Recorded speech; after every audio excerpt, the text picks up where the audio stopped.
5 jours après la Journée mondiale de la paix qui se célèbre le 1er janvier, on parle de la Journée mondiale des orphelins de guerre le 6 janvier. À cette occasion, nous nous sommes rendus à l'orphelinat Lève-moi situé à Turunga, en territoire de Nyiragongo. 56 enfants, dont 18 filles, sont hébergés ici. Parmi eux figurent les orphelins de guerre. Ils sont âgés de 2 à 17 ans. Le directeur de cette structure, Eli Mukanda, nous a fait savoir que ces enfants sont internés ici, vivent comme en famille pour qu'ils se sentent comme d'autres enfants vivant en famille avec leurs parents. Nous vivons comme en famille, étant donné que ce qui est sûr, l'endroit où l'enfant aimerait vivre dans ses rêves, c'est pas vraiment un orphelinat. Dans un orphelinat, c'est beaucoup plus un cadre qui reçoit un enfant après avoir été rejeté. Parce qu'un enfant, lorsqu'il est dans un cadre normal de vie, c'est dans une famille. Alors ici, nous vivons beaucoup plus en famille. Pourquoi? Parce que nous voulons donner à ces enfants l'espoir, alors qu'ils pensent qu'ils sont abandonnés par plusieurs, alors qu'ils pensent qu'ils n'ont pas d'importance. Nous avons mis en place ces cadres afin de pouvoir leur donner espoir, leur montrer que ce n'est pas la fin du monde.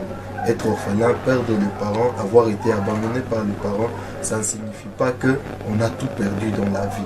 Il y a encore de l'espoir, il y a encore une famille qui peut leur recevoir, raison pour laquelle même dans leur manière de vivre ici, ils ont de grands frères, ils ont des petites sœurs, ils ont des parents responsables parmi les encadrés afin de leur donner cette chaleur qu'ils ont perdu, cette chaleur parentale. Et ils ont leur école dans la même concession. Encore une fois, Eli Mukanda nous dit comment ils étudient. L'enfant a droit à l'éducation et parmi les options mises en place par la structure, nous nous sommes dit, si l'enfant part ailleurs, nous allons devoir prendre en charge sa scolarisation.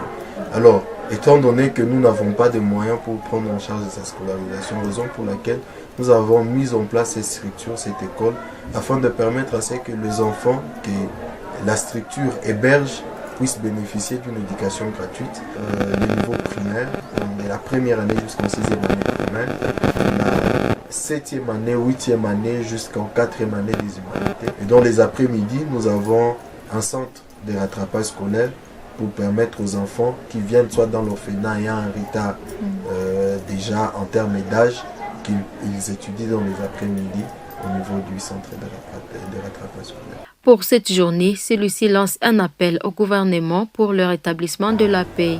À l'occasion de cette journée dédiée aux enfants orphelins de guerre, vraiment nous n'avons pas reçu de dons quelconque.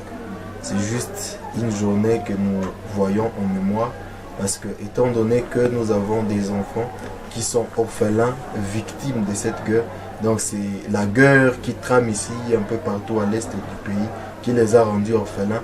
Donc nous célébrons la mémoire de leurs parents. Beaucoup plus, le message que nous avons à lancer, ce n'est pas d'abord un message de prise en charge des enfants orphelins de guerre, mais c'est beaucoup plus un message, un appel à la paix. Pourquoi? Parce que s'il n'y a pas la paix, le nombre des orphelins continuera à accroître au jour le jour.